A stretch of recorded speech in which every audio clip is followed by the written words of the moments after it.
Welcome to our channel MPC Foundation Academy. In this video we will discuss about the changes around us. మన చుట్టూ ఎటువంటి changes జరుగుతాయి అది మనకు ఏ రకంగా అర్థం చేసుకోవాలనే విషయాన్ని మనము ఈ విషయంలో డిస్కస్ చేద్దాం. దానికన్నా ముందు మనం ఒక 2 ప్రాబ్లమ్స్ అయితే చేద్దాం. ఎందుకంటే మన లాస్ట్ వీడియోలో మనము 2 ప్రాబ్లమ్స్ చేసినాము. ఇంకొక 2 ప్రాబ్లమ్స్ చేసిన తర్వాత మనము చేంజెస్ అరౌండ్ అస్కి వెళ్దాం. ఓకేనండి, రైట్, స్టార్ట్ చేద్దాం మన వీడియోని. ఇక్కడ ఫస్ట్ ఏంటంటే question number of atoms present in sucrose or sugar. Now solution. The formula of sugar is C12H22O11. C12H22O11. When we have to observe the total number of atoms, here 12 carbon atoms are there, 22 hydrogen atoms are there, plus 11 oxygen atoms are there. 11 oxygen atoms are there. Total atoms is equal to 12 plus 22 plus 11. How much? 12 plus 22 plus 11, 45 atoms.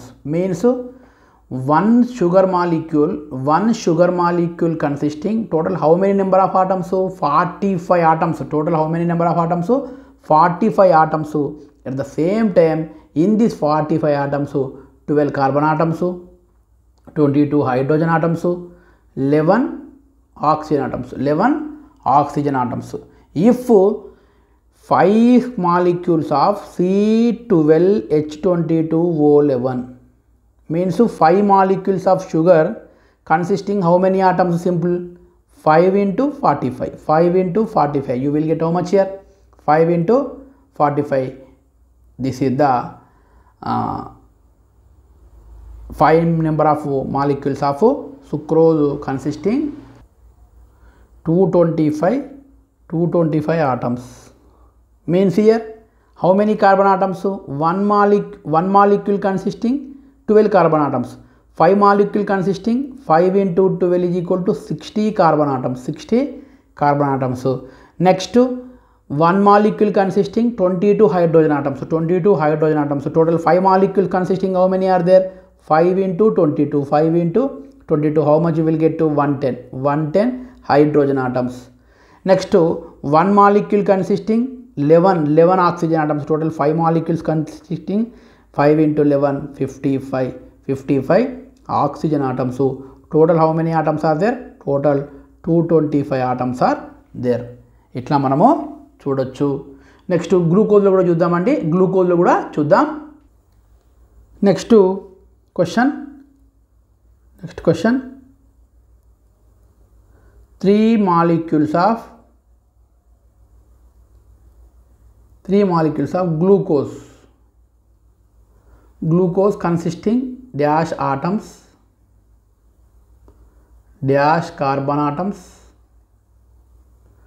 dash hydrogen atoms, dash oxygen atoms. This is the question.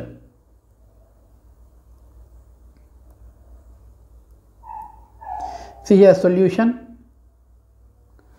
I am writing formula of glucose formula C6H12O6. C6H12O6. Here 3 molecules ante 3C6H12O6. Okay, now I want to find out the 3 into total how many carbon atoms are there? 6 carbon atoms are there, plus 12 hydrogen atoms are there, plus 6 oxygen atoms are there. Total multiply with 3 into 6, 18 carbon atoms, 36 hydrogen atoms, 18 oxygen atoms. Total how many are there? 72 atoms are there. Total how many atoms are there? 72 atoms are there. Total how many carbons are there? 18 carbons are there. How many hydrogens are there? 36 hydrogens are there. How many oxygens are there? 18 oxygen atoms are there. Total how much here? 72 atoms are there. Total how much? How many atoms are there? 72 atoms are there. Okay, right. Next మనము కొత్త టాపిక్లోకి వెళ్దాం. Changes around us. Changes around us means what here? All the substances existing in nature undergo changes. See here, when you are observing in nature, what takes place in nature? Every second, in every microsecond also changes are takes place. How changes will takes place? The changes can be categorized on the basis of various parameters. When we are observing the types of changes based on the so many parameters, the changes can be categorized also so many types. For example, apart from these parameters which are described above, there are a vital parameter which plays a more significant role called composition. మెయిన్గా మరి ఏ basis ఆధారంగా మనము దీన్ని చేంజెస్ను మనము types of చేంజ్ని వర్గీకరించుకున్నామంటే మన classification చేసుకున్నామంటే composition ఆధారంగా. మరి what is mean by composition? Composition means nothing but one molecular compose or is nothing but if any molecule consisting how many number of atoms, what types of elements, that is the composition. For example, molecular composition is the number of atoms of various elements present in the molecule of substance. Here composition explains what here? The compound or the molecule consisting total how many types of elements, how many number of atoms, so that is the composition.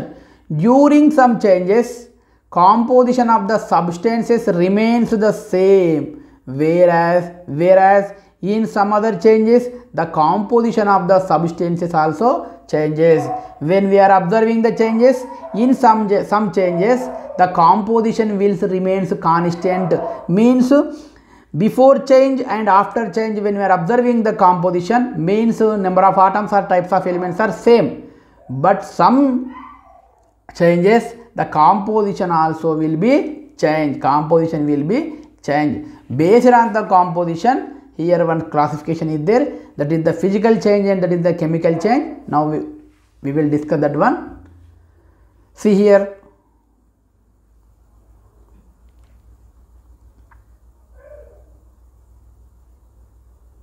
sir, various aspects are there. See here, for example, first one, changes around us. When we are observing the everyday life, change is ultimate.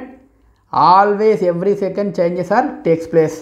For example, here first classification is natural changes and man-made changes. Natural changes and man-made changes.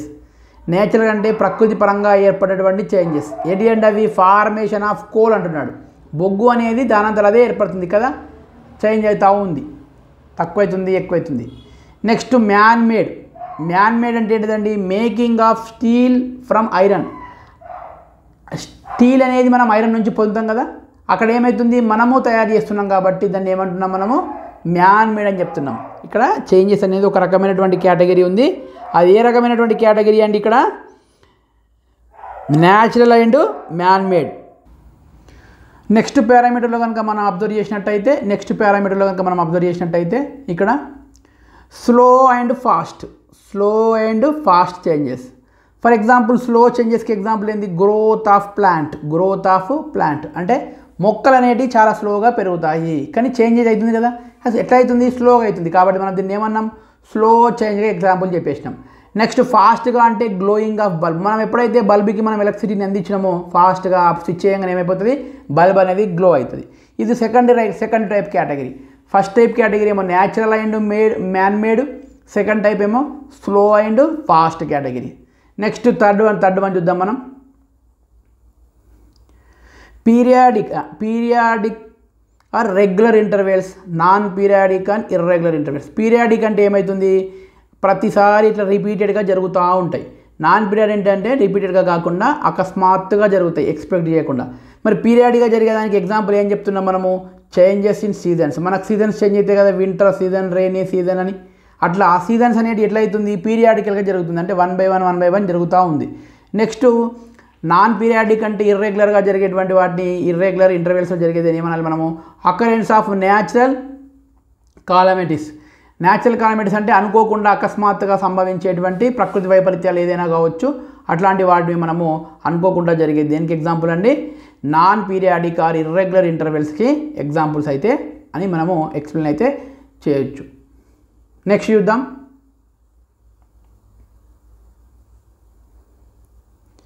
Next reversible and irreversible. Reversible and irreversible. చూడండి reversible అంటే ఏదైనా ఒక change జరిగింది మళ్ళీ పాత change జరిగే కన్నా ముందు ఉన్నటువంటి కాంపోజిషన్ మళ్ళీ ఫామ్ అవుతుంది. For example conversion of water into steam. చూడండి when we are applied the heat energy the water is converted into the steam or gases state. Again when we are cooling the vapour the vapor will be cool, after cooling the vapor we will get again water. ఇక్కడ మనకి ఏమవుతుంది వాటర్ని వేడి చేయడం వల్ల దాని యొక్క state మారుతుంది, అది ఆవిరి రూపంలోకి మారుతుంది. మారిన తర్వాత మళ్ళీ స్టీమ్ నుంచి మళ్ళీ చల్లారిస్తే మళ్ళీ ఏమవుతుంది వాటర్ అనేది వస్తుంది, అంటే రివర్స్ అవుతుంది కదా. అంటే చేంజ్ అయినటువంటి రియాక్షన్ మళ్ళీ రివర్స్ మనం తెచ్చుకోగలుగుతున్నాం. నెక్స్ట్ కొన్నేమో రివర్స్ కావు. బర్నింగ్ ఆఫ్ పేపర్, మనం పేపర్ని కనుక మనం మండించడం అనుకుందాం, అప్పుడు ఏమైపోతుంది మనకి యాష్ అనేది వస్తుంది. యాష్ అనేది వచ్చిన తర్వాత మళ్ళీ తిరిగి పేపర్ వస్తుందా మనకి దాన్ని చల్లారిస్తే రాదు. అంటే కొన్ని ఏంది రివర్సిబుల్ రియాక్షన్స్ ఉన్నాయి, కొన్ని ఏమండి ఇర్రివర్సబుల్ రియాక్షన్స్ అయితే ఉన్నాయి. రివర్సిబుల్ రియాక్షన్స్కి మనకు ఎగ్జాంపుల్స్ ఇవ్వడం జరిగింది, ఇర్రివర్సిబుల్కి కూడా మనం ఎగ్జాంపుల్స్ అయితే ఇవ్వడం అయితే జరిగింది. మనం నెక్స్ట్ కేటగిరీని కనుక అబ్జర్వ్ చేసినట్టయితే మనం నెక్స్ట్ కేటగిరీని చూద్దాం. ఇంకో కేటగిరీని desirable and undesirable. Desirable reactions and undesirable reaction. అంటే డిజైరబుల్ అంటే ఏంటిది మనం కావాల్సుకొని చేసినాయి, అంటే ఇది బెనిఫిట్ ఇస్తుంది మనకి, ఫేవర్ చేస్తుంది. డిజైరబుల్ రియాక్షన్ అంటే మనం for example cooking of food, మనం ఫుడ్ను కావాల్సుకొని మనం చేంజ్ చేస్తున్నాం, అది మనకు ఫేవర్గా ఉంటుంది. నెక్స్ట్ అన్డిజైరబుల్ అంటే మనం కావాల్సుకొని చేయము, అది అవుతుంది కాకపోతే అది మనకి మైనస్ చేస్తుంది. ఫర్ ఎగ్జాంపుల్ ఏంటి స్పాయిలింగ్ ఆఫ్ ఫుడ్ అనేది స్పాయిల్ అయితే కావడం అయితే జరుగుతుంది. ఈ రకంగా మనకు చాలా సందర్భాలలో మనము నిత్య జీవితంలో కనుక అబ్జర్వ్ చేసినట్టయితే మనకు చాలా సందర్భాలలో చేంజెస్ అనేవి జరుగుతుంటాయి. అసలు ఈ విశ్వంలో జరిగేదే చేంజ్, ఎవ్రీ సెకండ్ అనేది మనకి చేంజ్ అవుతా ఉంటుంది అనే విషయాన్ని మనమైతే అబ్జర్వ్ చేయాలి. నెక్స్ట్ ఒక ఎగ్జాంపుల్ చూద్దాం. When water is subjected to heating it is converted to steam. వాటర్ని మనము హీట్ చేస్తే అది కన్వర్టెడ్ టు స్టీమ్ అయింది. Next the molecules of water and steam are made up of 2 atoms that is hydrogen and oxygen. This change does not involve any change in molecular composition. ఇక్కడ ఏమంటున్నామంటే చూడండి, మనము ఏమంటున్నామంటే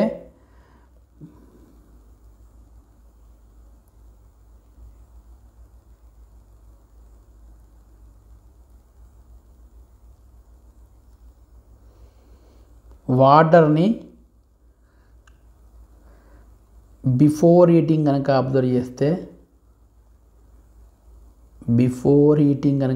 చేస్తే దాని యొక్క స్టేట్ అంటే దాని ఏ పొజిషన్లో ఉందంటే అది లిక్విడ్ పొజిషన్లో ఉంది. ఆ లిక్విడ్ పొజిషన్లో ఉన్నటువంటి వాటర్ యొక్క ఫార్ములా మనకు H2O. అంటే ఇక్కడ 2 హైడ్రోజన్ ఆటమ్స్ ఉన్నాయి, 1 ఆక్సిజన్ ఆటమ్ అయితే ఉంది. దీని కాంపోజిషన్ ఏంటంటే 2 హైడ్రోజన్ ఆటమ్స్ 1 ఆక్సిజన్ ఆటమ్స్. మరి మనము వాటర్ని కనుక ఆఫ్టర్ హీటింగ్ వాటర్ అనేది సర్టెన్ టెంపరేచర్ దగ్గర ఎట్లా మారిపోతుంది, వాటర్ వేపర్గా చేంజ్ అవుతుంది. ఈ వాటర్ వేపర్ ఏ స్టేట్లో ఉందంటే గ్యాసెస్ స్టేట్లో ఉంటుంది. కానీ ఇక్కడ ఏముంది లిక్విడ్ స్టేట్లో ఉంది, ఇది గ్యాసెస్ స్టేట్కి వచ్చింది. మరి ఇక్కడ వాటర్ యొక్క ఫార్ములాను కనుక అబ్జర్వ్ చేసినట్లయితే మళ్ళీ H2 అనే ఉంటుంది. అందులో కూడా 2 హైడ్రోజన్సే ఉంటాయి, 1 ఆక్సిజన్ అయితే ఉంటుంది. ఇక్కడ ఏమవుతున్నామంటే before heating water is present in liquid state, that is the formula of water again H2O only. When we are observing the composition of water again 2 hydrogen atoms 1 oxygen atom is present. After heating water, the state of water will be changes from liquid state to gaseous state. When we are observing the water formula in gaseous state, again H2O only, the composition of H2O in water vapor state also 2 hydrogens and 1 oxygen there. When we are observing this reaction, in this reaction the composition of water does not change. Composition of water not change, constant, మారలేదు. ఇక్కడ మనము వాటర్ని కనుక heat చేయకుండా ముందు observe చేస్తే అది liquid పొజిషన్లో ఉంది, దాని యొక్క ఫార్ములా H2O ఉంది, అందులో 2 హైడ్రోజన్లు 1 ఆక్సిజన్ అనేది ఉండడం జరిగింది. ఒకవేళ హీట్ చేసిన తర్వాత కూడా వాటర్ యొక్క మనం ఫార్ములాను అబ్జర్వ్ చేస్తే అది గ్యాసియస్ స్టేట్లోకి మారింది తప్ప దాని యొక్క ఫార్ములా మారలేదు, అందులో ఉండేటువంటి ఆటమ్స్ అనేది మారలేదు. మరి ఏం మారింది ఇక్కడ? స్టేట్స్ ఆఫ్ మ్యాటర్ మారింది. అంటే వాటర్ అనేది లిక్విడ్ పొజిషన్లో నుంచి గ్యాసియస్ స్టేట్లోకి మారింది, లిక్విడ్ స్టేట్ నుంచి మనకు గ్యాసియస్ స్టేట్లోకి మారింది. ఇటువంటి రియాక్షన్స్ని మనం ఏమంటామంటే ఫిజికల్ రియాక్షన్స్ అని చెప్తాము, ఫిజికల్ చేంజెస్ అని చెప్తాము, ఫిజికల్ చేంజెస్ అని చెప్తాము. ఇటువంటి రియాక్షన్స్ని మనం నెక్స్ట్ క్లాస్లో ఫిజికల్ చేంజ్ అంటే ఏంటిది, కెమికల్ చేంజ్ అంటే ఏంటిది మనం ఎలాబొరేటెడ్గా విత్ ఎగ్జాంపుల్స్ ప్రాపర్టీస్తో మనము నేర్చుకుందాము నెక్స్ట్ వీడియోలో. మనము ఈ వీడియోని కనుక మీరు ఇంకా సబ్స్క్రైబ్ చేయకపోతే సబ్స్క్రైబ్ చేయండి. మనం రెగ్యులర్గా మన వీడియో ఛానల్ని ఫాలో కండి. మీరు మెయిన్గా ఏంటంటే మీరు ఏదైనా ఒక పర్టికులర్ సబ్జెక్టుని కనుక మీరు ఫాలో కావాలి అనుకుంటే మీరు చేయాల్సింది ఏంటి అంటే మన వీడియోలో ప్లేలిస్ట్ ఫాలో కండి. ప్లేలిస్ట్ ఓపెన్ చేసుకోండి. అన్ని యూట్యూబ్ ఛానల్స్లో లాగానే మన యూట్యూబ్ ఛానల్స్లో కూడా వీడియోస్ షార్ట్స్ అని ఉంటాయి, దాని పక్కన ప్లేలిస్ట్ అని ఉంటుంది.